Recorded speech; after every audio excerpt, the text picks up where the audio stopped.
Lamont Peterson wins a 12-round unanimous decision over David Avanesyan to capture the WBA regular world welterweight title. We know the WBA have got this ridiculous situation with multiple world champions in the same weight class with their regular belt and their super belt.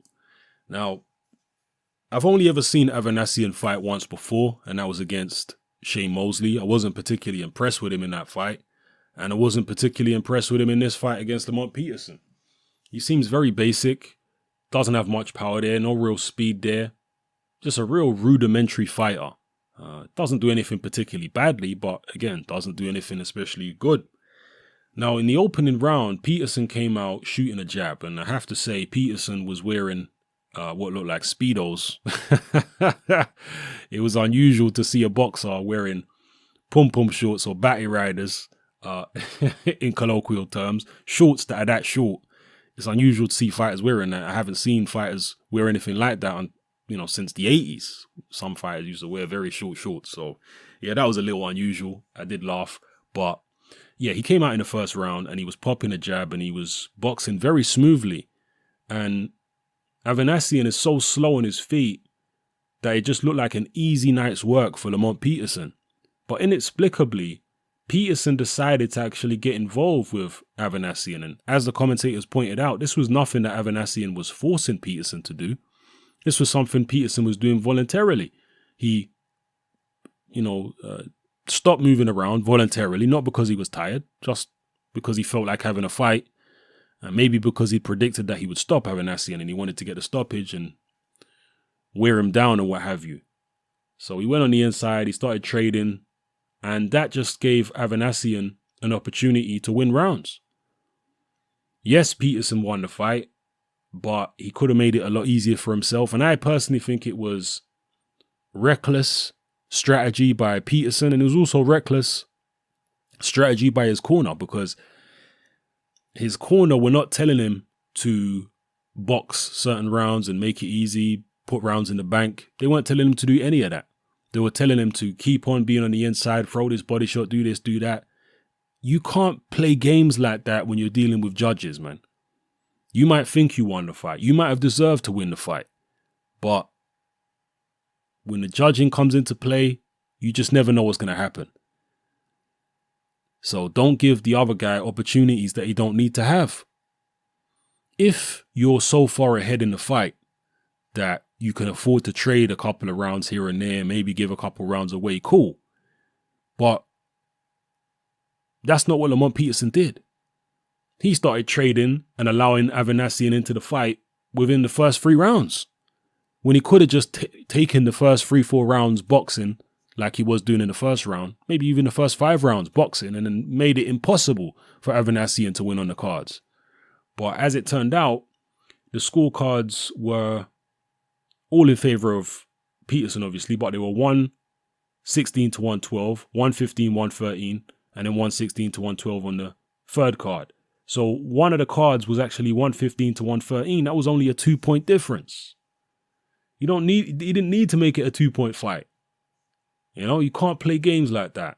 Maybe because the opposition was not particularly strong. That's what gave him the confidence to do it. But this guy was a belt holder coming into the fight. So, yeah, that's just my impression of Peterson's performance. Peterson's not a puncher. Avanesyan's not a puncher. So both guys, they couldn't bust a grape. They were hitting each other with a kitchen sink and nothing was really happening. Nobody seemed remotely hurt throughout the entirety of the fight, despite the fact that they were both throwing as hard as they possibly could. Peterson is a good all-round technician. He's a good all-round boxer. He can fight on the inside. He can fight on the outside. He has a good punch variety. He's got good stamina, good fitness, good legs, good jab. He's just a good all-round boxer. Power is what he lacks. And maybe he's a little vulnerable in the chin department as well. But if you put Peterson in there against anybody who is not really a big puncher, he's going to get in problems. We saw that against Danny Garcia. And Danny Garcia can punch, but he's not a Lucas Matisse type puncher. He's not a crazy knockout artist. And Peterson gave Danny Garcia plenty of problems. A lot of people felt like Peterson won that fight. You saw Peterson against Amir Khan. he did actually win the fight on the scorecards, although some people felt like it was controversial. Peterson shouldn't have won, but he still gave Khan plenty of problems. Regardless of how you scored the fight, you cannot tell me that Amir Khan had an easy time with Lamont Peterson. He had a very, very tough time. So, yeah, if you're not a puncher, if you don't have the power to keep Peterson in his place, most likely he's going to give you issues because he's very, very good all round. And when he boxes tactically the right way, he can pick up some victories. But he has to, but know when to go on the inside and when not to, which he normally does. But in this fight, it just felt like he was a bit, off from Peterson and his corner. In the Danny Garcia fight, I think he did it the right way. Early on, he was boxing. I guess he respected Danny Garcia's power. But as the fight progressed, he went on the inside and started roughing Danny Garcia up and getting shots off and so on and so forth. So I think he did it right in that fight. Although, in fact, he could have actually started a little earlier against Danny Garcia in terms of fighting on the inside and mixing it up. I think he was maybe a little too respectful of Garcia's power in that instance. But overall, this fight with Avanesyan was a decent fight. Kind of more of a sparring session really for Lamont Peterson. Him maybe trying out different things and hoping to get his opponent out of there, but not really managing to do it. He will now be the mandatory, because this is the regular WBA belt. He'll now be the mandatory for Keith Thurman's belt. So the winner of Keith Thurman, Danny Garcia, will have another mandatory. They already have one in Amir Khan, and they'll have another in Lamont Peterson. And that's going to be interesting. Lamont Peterson versus Keith Thurman. Okay fight. Lamont Peterson versus Danny Garcia too.